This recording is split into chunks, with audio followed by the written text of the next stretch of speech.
गरीबों के bank account में सीधा ट्रांसफर।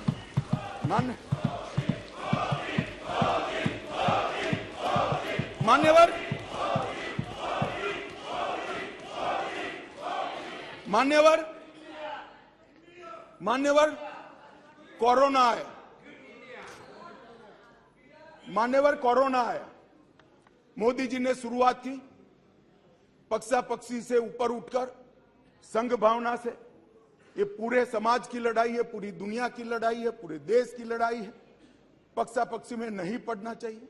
सबको साथ में रखकर कोरोना के खिलाफ की लड़ाई की शुरुआत हुई। और मैं आज भी कहता हूं, मैं आज भी मानता हूं कि कोरोना के खिलाफ भारत सफलता से लड़ पाया है। उसका एकमात्र कारण है सभी जगह दुनिया में कोरोना के खिलाफ सरकारें लड़ी। भारत में केंद्र सरकार, राज्य सरकार और 130 करोड़ लोग एक साथ लड़े हैं, इसलिए हम। मगर जब वैक्सीनेशन आया और उनको लगा कि तो देश बच जाएगा, तो मोदी वैक्सीन मैं दो नेताओं को बरोबर याद है, समाजवादी पार्टी के अखिलेश जी और राहुल जी, दोनों ने कहा है तो मोदी वैक्सीन है, देखो लेना मत, टेस्टिंग भ्रांति। और मान्यवर अब बैठ जाए।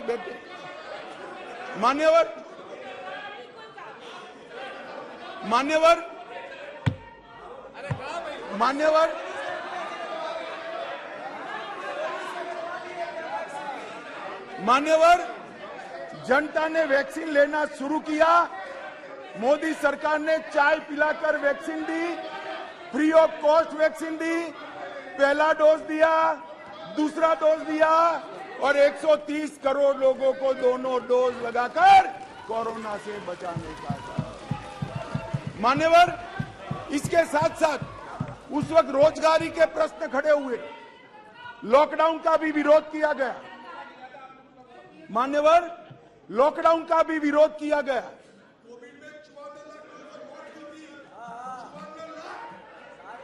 मान्यवर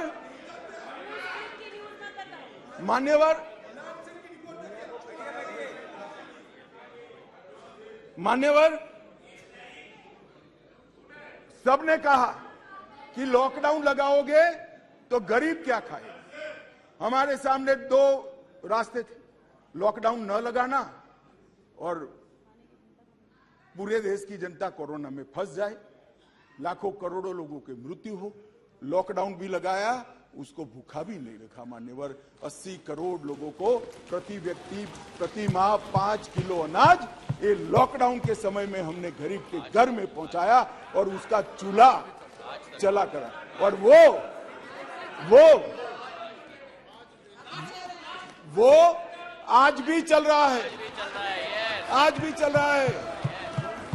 भाई। अविश्वास प्रधानमंत्री में और मंत्रिमंडल में अविश्वास आपको हो सकता है, देश के गरीब को, देश की जनता को नहीं है, क्योंकि उज्ज्वला योजना मोदी जी लाए, हर घर नल मोदी जी ने पहुंचाया, बिजली मोदी जी ने पहुंचाई, पीएम किसान 2.5 लाख करोड़ मोदी जी ने पहुंचाए, 3 करोड़ लोगों को घर दिया, 60 करोड़ लोगों को 5 लाख का स्वास्थ्य का खर्चा दिया, बैंक खाते 49 करोड़ से ज्यादा खुलवाए, डायरेक्ट बेनिफिट ट्रांसफर में 25 लाख करोड़ रुपया भेजा, 80 करोड़ गरीबों को वैक्सीन लगाकर अनाज दिया।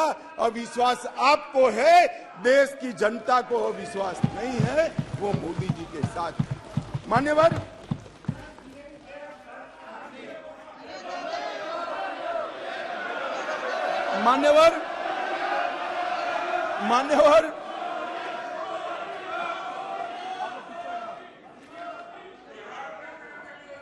अध्यक्ष जी,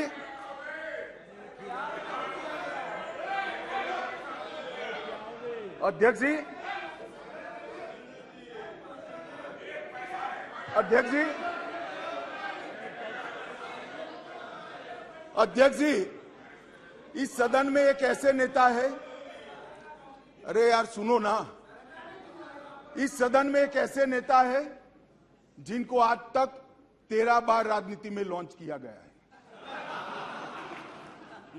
और 13 ही बार फेल गए। उनका एक लॉन्चिंग मैंने देखा है, उनका एक लॉन्चिंग यहां सदन में हुआ था।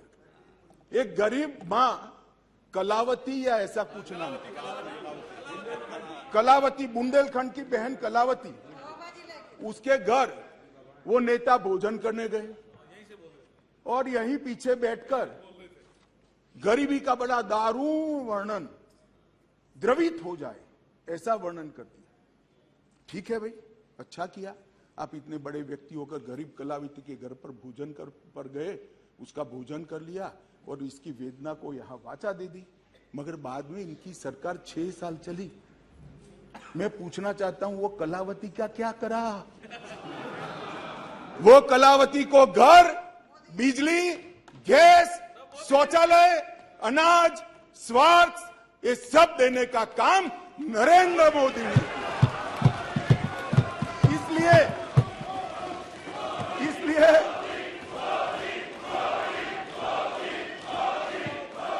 इसलिए जिस कलावती के घर पर आप भोजन पर गए हो, इसी को भी मोदी जी पर अविश्वास नहीं है, वो आज मोदी जी के साथ है।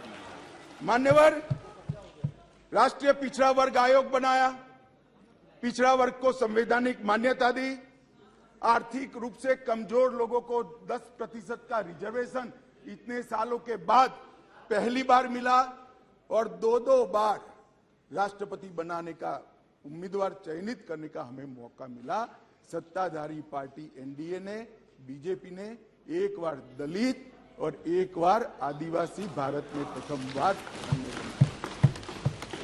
एक गरीबों के लिए काम करने वाली ये सरकार है। नरेंद्र मोदी जी ने गरीब कल्याण का जो यज्ञ चलाया है, इससे गरीब के घर में जाते हैं तो वो दिन मित्र कर नरेंद्र मोदी को बुलाते हैं। गरीब अपने आप को अब मोदी जी में अपना मित्र ढूंढता है। मान्यवर, ये इसलिए मैं कह रहा हूं, अविश्वास आपको है, देश की जनता को अविश्वास नहीं है। मान्यवर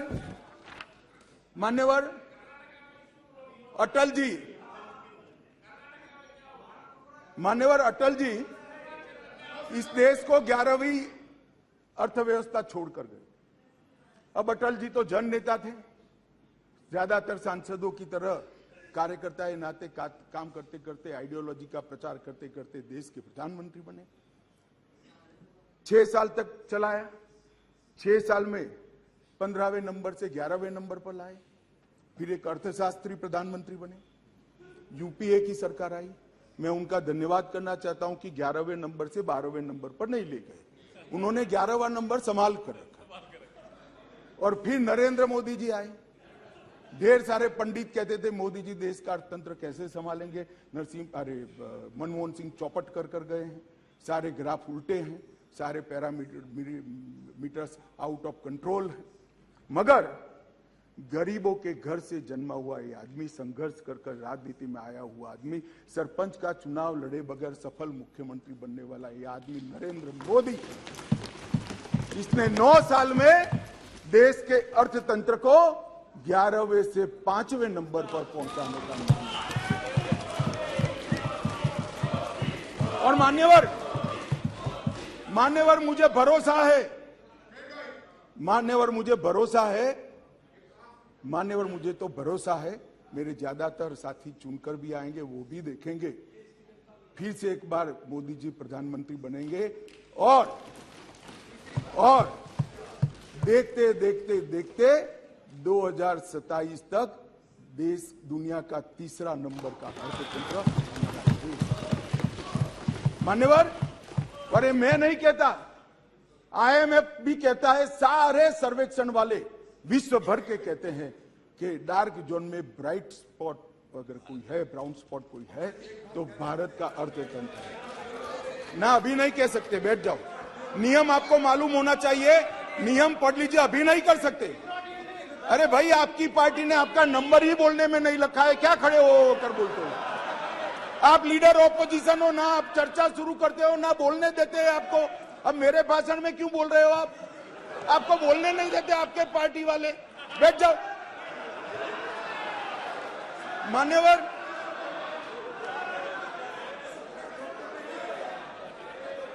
मान्यवर, आने वाले दिनों में, मान्यवर, आने वाले सालों में और आने वाले दशकों में दुनिया के अर्थतंत्र का, दुनिया भर के अर्थतंत्र के जो महत्वपूर्ण क्षेत्र है वो सब में दूरदर्शितापूर्ण फैसले लेकर मोदी जी ने सटीक नीतियां बनाकर भारत को इसके अंदर एक फाउंडेशन डालने का काम समाप्त कर दिया। चाहे ग्रीन हाइड्रोजन हो, चाहे इलेक्ट्रिकल व्हीकल हो, चाहे अंतरिक्ष हो, चाहे डिफेंस का प्रोडक्शन हो, चाहे इलेक्ट्रॉनिक आइटम का मैन्युफैक्चरिंग हो, चाहे क्वांटम इंजीनियरिंग के अंदर संवर्धन और R&D करना हो, और चाहे ऑर्गेनिक फूड का बाजार खड़ा करना हो। ये 7 के 7 क्षेत्र जो इमर्जिंग क्षेत्र दुनिया के अर्थतंत्र में माने जाते हैं, वो 7 क्षेत्र में मान्यवर मोदी जी ने ऐसा फाउंडेशन डाला है कि आने वाले 5 ही साल में भारत दुनिया के अर्थतंत्र में एक प्रमुख शक्ति बनकर उभरेगा, इसका मुझे विश्वास है। मान्यवर, इंफ्रास्ट्रक्चर की गति शक्ति के तहत सिर्फ 2024-25 तक 2 लाख किलोमीटर राष्ट्रीय राजमार्ग हम समाप्त कर देंगे। 2020-21 में 37 किलोमीटर प्रतिदिन बनाए, 148 हवाई अड्डे बने हैं। मोदी जी के आने के पहले 74 थे, अब 148 हो गए। Vande Bharat semi high speed train शुरू हो चुकी है। 99,000 करोड़ की सागरमाला परियोजना जो इंफ्रास्ट्रक्चर का बहुत बड़ा दूरगामी कदम है, वो पूरा हो चुका है। कार्गो हैंडलिंग की क्षमता देश की 79% बढ़ी है, अगले साल तक 2 गुना हो जाएगी। और 27 ट्रेनों में मेट्रो उपलब्ध कराई है, और भारत नेट 6.20 लाख किलोमीटर फैला दिया है। लाखों गांवों तक भारत नेट को पहुंचाने का काम। मान्यवर, इंटरनेट कनेक्शन में दुनिया में सबसे ज्यादा वृद्धि भारत ने दर्ज करी है, 231% की वृद्धि, और पूर्वोत्तर के लिए भी ढेर सारे एयरपोर्ट बनाने का काम नरेंद्र मोदी सरकार ने किया है। मान्यवर, स्वास्थ्य के बजट में भी 139% की वृद्धि नरेंद्र मोदी सरकार ने करी है। पिछले 8 वर्षों में 4,85,000 करोड़ रुपया खर्च किया गया। MBBS की सीटों में 93% वृद्धि और PJ की सीटों में 100% वृद्धि कर डॉक्टर की संख्या को दुगना करने का काम नरेंद्र मोदी सरकार ने किया है। मान्यवर, इतना ही नहीं, ढेर सारे विषय मेरे साथियों ने बहुत बताया। मुझे अभी मणिपुर पर भी बात करनी है। मान्यवर, नरेंद्र मोदी जी ने समग्र विश्व के अंदर नरेंद्र मोदी जी ने भारत का सम्मान बढ़ाने का काम किया है। मान्यवर, क्लाइमेट चेंज हो या टेररिज्म, ग्लोबल नैरेटिव सेट करने का काम आज अगर कोई एक देश कर रहा है तो हमारा महान भारत कर रहा है। मान्यवर, G20 का नेतृत्व जब हमें मिला, बहुत सारे देशों को मिला, एक ही शहर में कार्यक्रम करे। आज G20 के कार्यक्रम 55 स्थानों पर कर पूरे विश्व को भारत की संस्कृति से परिचित कराने का काम नरेंद्र मोदी जी ने किया है। और साहब, इन लोगों को पसंद नहीं आता, इसलिए अविश्वास। विश्व भर में एक ही ऐसा नेता है जिसको 14 राष्ट्रों का सर्वोच्च सम्मान मिला है। मैं फिर से, वैसे तो व्यक्तिगत सम्मान मिला है, मगर महान सदन में कहना चाहता हूं, मोदी जी और भारतीय जनता पार्टी की भावना है, ये 14 राष्ट्रों ने जो सर्वोच्च सम्मान दिया है, ये देश की 130 करोड़ की जनता का सम्मान, भारत का सम्मान जो नरेंद्र मोदी जी को मिला है। इसलिए आपको भले अविश्वास हो, देश की जनता को अविश्वास नहीं। मान्यवर, इस चुनाव में पता चल जाएगा दादा, इस चुनाव के काउंटिंग में पता हो चल जाएगा, और फोन करना मुझे। मान्यवर, देश की सुरक्षा, यूपीए की सरकार थी, 2004 से 2014 तक चली। आए दिन आतंकवादी घुस जाते थे, आलिया मालिया जमालिया घुसते थे और जवानों के सर काट कर ले जाते थे। और इस सदन के अंदर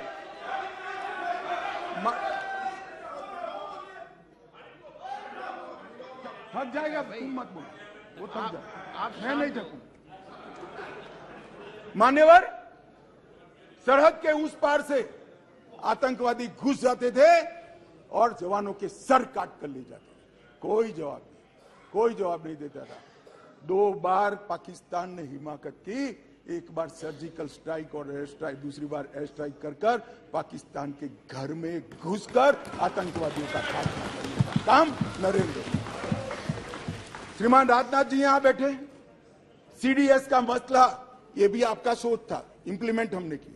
सीडीएस का मसला कब का लटक रहा था, भटका रहा था। मोदी जी ने सीडीएस का फैसला किया, राजनाथ जी ने सभी को विश्वास में लेकर उसको पार उतारा। 2016 में सर्जिकल स्ट्राइक और एयर स्ट्राइक किया और खरीदी के अंदर, डिफेंस के अंदर जिस प्रकार के परिवर्तन हुए, मान्यवर, मैं आपको बताता हूं, जितने भी घोटाले, मैं बाद में घोटाले बताता हूं यूपीए के, जितने भी घोटाले हुए हैं, इसमें सबसे ज्यादा करप्शन रक्षा की खरीदी में हुआ।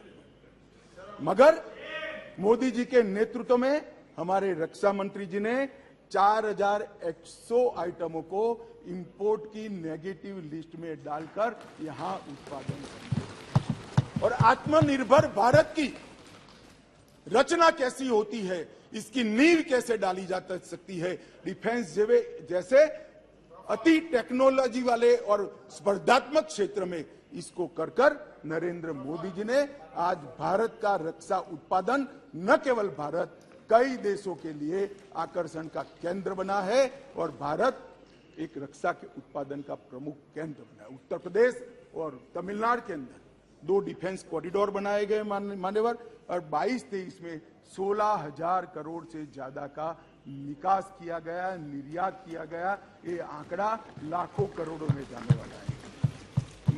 मान्यवर, 4 दशकों से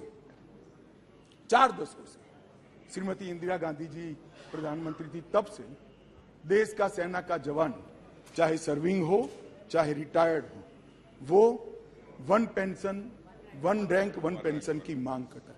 सब भागते थे। भारतीय जनता पार्टी के नेता नरेंद्र मोदी जी ने सेना के सम्मान में निर्णय किया और 42,000 करोड़ से ज्यादा राशि 1 पेंशन 1 रैंक को देने का।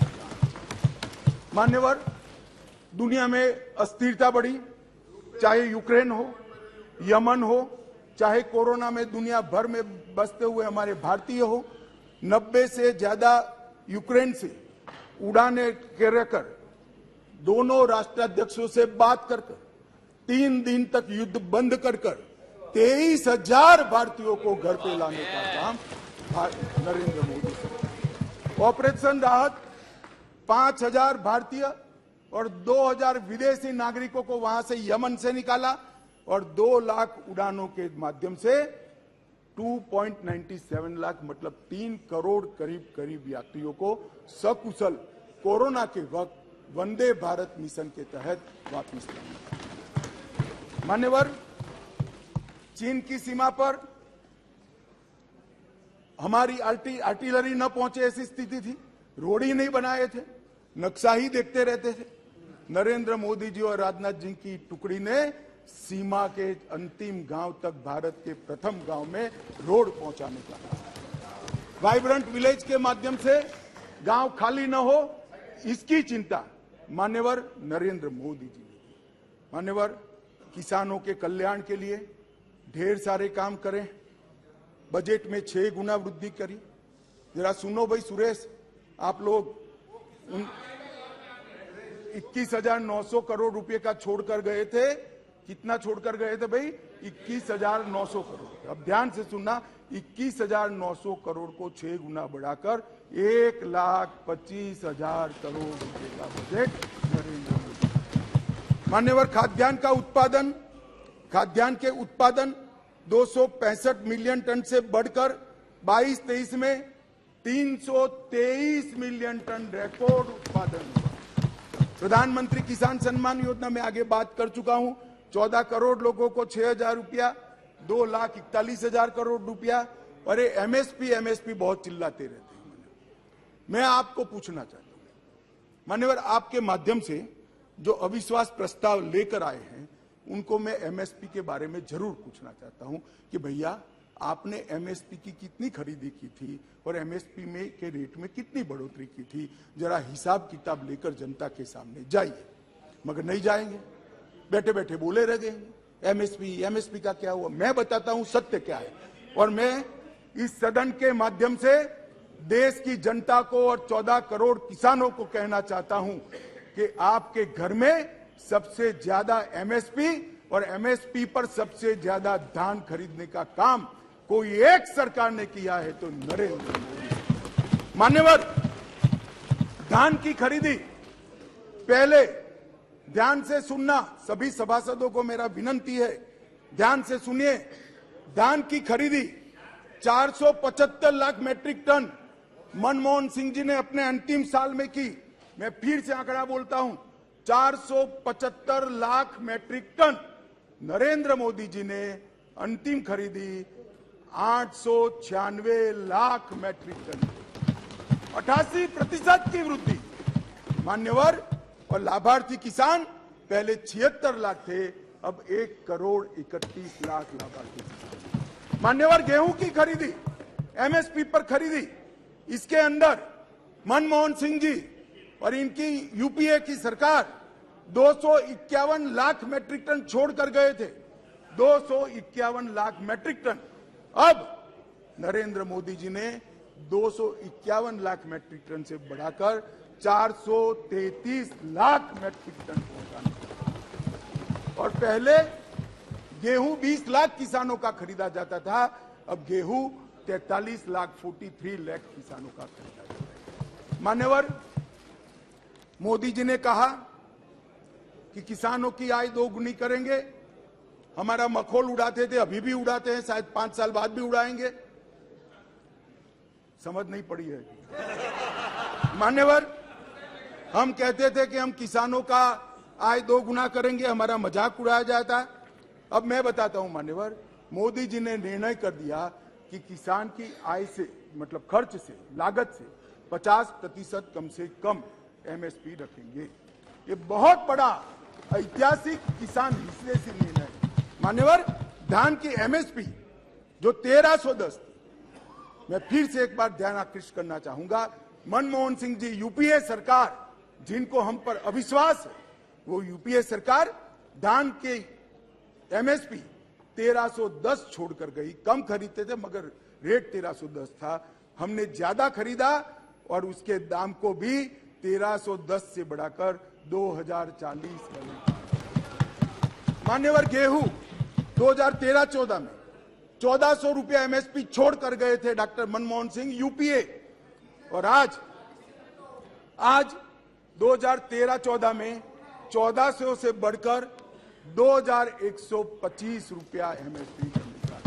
हमने गेहूं ज्यादा भी खरीदा और गेहूं का दाम भी ज्यादा दिया। मान्यवर, ये ना ही किसान हितैषी है, ना एक गरीब हितैषी है, ना एक पिछड़ा हितैषी है। उनको अपने परिवारों के अलावे किसी का ध्यान नहीं है। और इसलिए मोदी जी ने आज कहा है, 9 तारीख को आज कहा है, 9 अगस्त को, परिवारवाद ट्वीट इंडिया, भ्रष्टाचार और तुष्टीकरण। मान्यवर,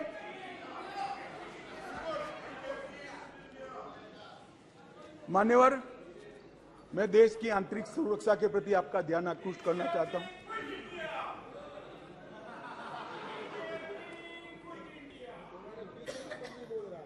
भाई, अभी भी सत्यता स्वीकारो, नहीं तो जो होए उसके भी आधे हो जाओ। मान्यवर, मैं देश की आंतरिक सुरक्षा के प्रति इस देश की जनता का आपके माध्यम से, महान सदन के माध्यम से मान्यवर, पीएफआई कई सालों से देश को तोड़ने की, देश की जनसांख्यिकी बदलने की और देश के अंदर आतंकवाद के बीज बोने का काम कर रही थी। एक ही दिन में सितंबर 22 में 15 राज्यों में 90 से ज्यादा स्थानों पर रेड कर PFI पर बैन लगाकर जेल की सलाखों के पीछे डाल दिया। मान्यवर, देश भर में PFI को हमने बैन किया। दुनिया भर में भागे हुए गुनहगारों को आज वापिस लिया जाता है। NIA के 9 घनघोर आतंकवादी कृत्य करने वाले लोगों को दुनिया भर से चून उठाकर हम वापिस लाए और 6 राज्यों की पुलिस को भी उनको वापिस लाए। सचिन बिश्नोई सिद्धू मूसावाले की हत्या का आरोपी था, उसको भी वापिस लाए और तंवर राणा का भी केस अंतिम सुनवाई तक पहुंचाए। मुझे भरोसा है बहुत कम समय में बॉम्बे के बम हमले के आरोपी राणा को भारत की कानून की अदालत के तहत लाया। मान्यवर, विदेश में भारतीय दूतावासों पर लंदन, ओटावा, सैन फ्रांसिस्को पर जो हमले हुए वो तीनों मामलों को हमने NIA को सौंपा है।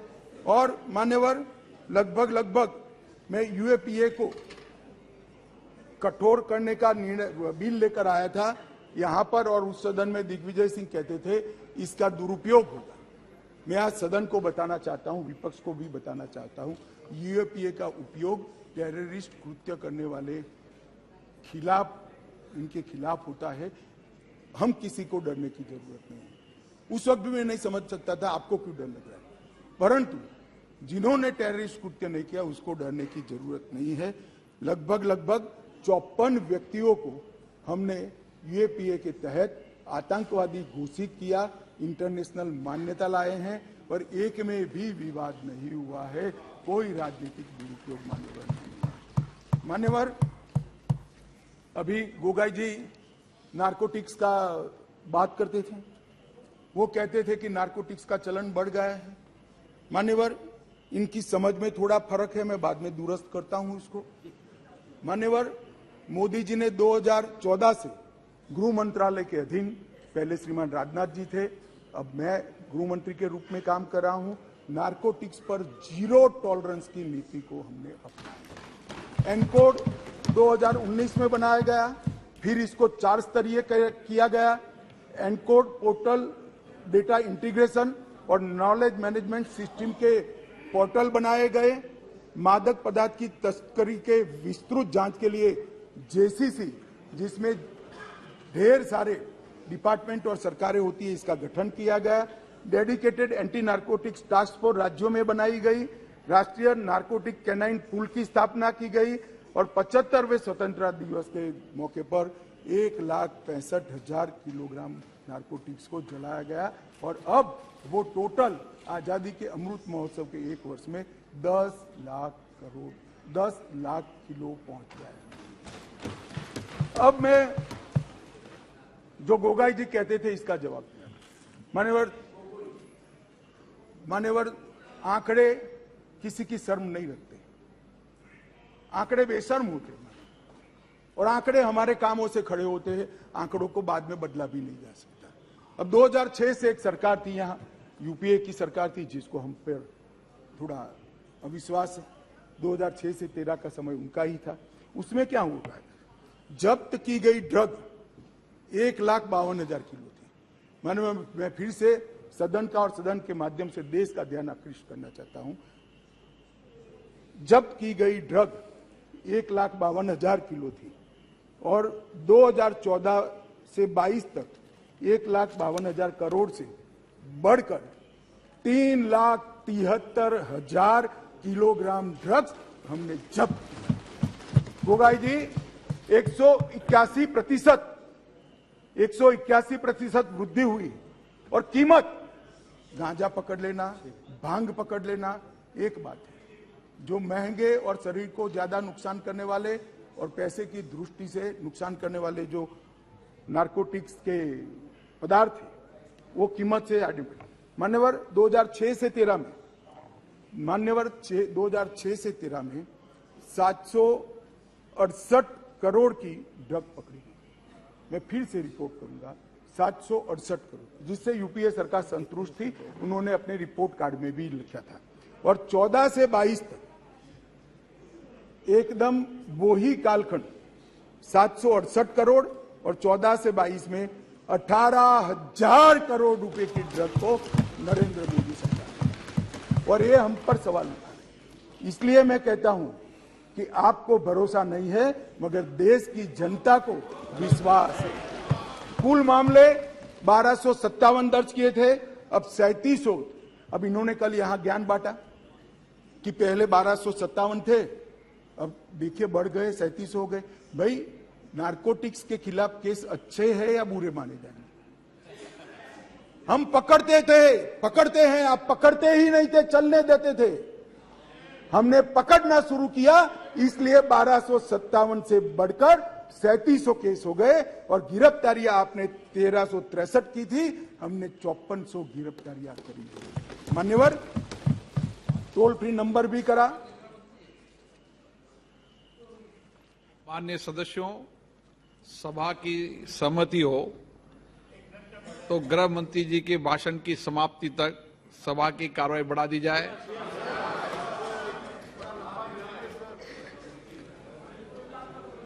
मान्यवर,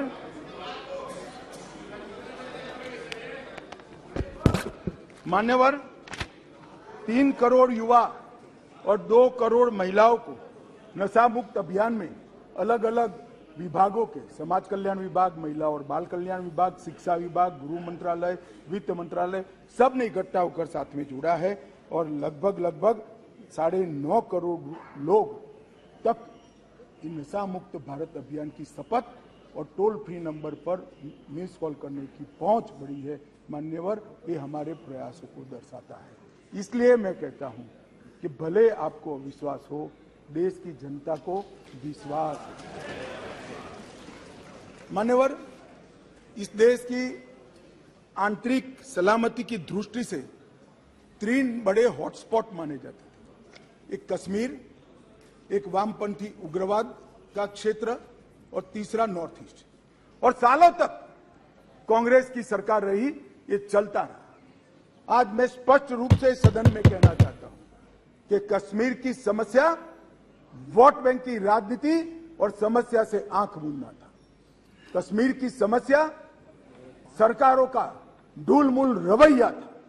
कश्मीर के अंदर 2014 से हमारी नीतियों में परिवर्तन आया। मैं फिर से एक बार कहना आऊंगा, मान्यवर, मैं फिर से एक बार कहना चाहता हूं, 14 से 19 तक राजनाथ सिंह जी ने, और उसके बाद मैं गृह मंत्री बना हूं, मोदी जी के नेतृत्व में सातत्यपूर्ण तरीके से कश्मीर को आतंकवाद से मुक्त करने के लिए हमने काम किया। 40,000 लोग मारे गए कश्मीर में। मान्यवर,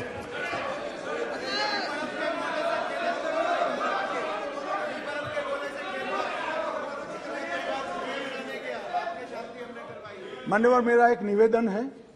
मैं मानता हूं कि पार्लियामेंट्री अफेयर्स मंत्री मेरे निवेदन का विरोध नहीं करेंगे। अधीर जी को टाइम नहीं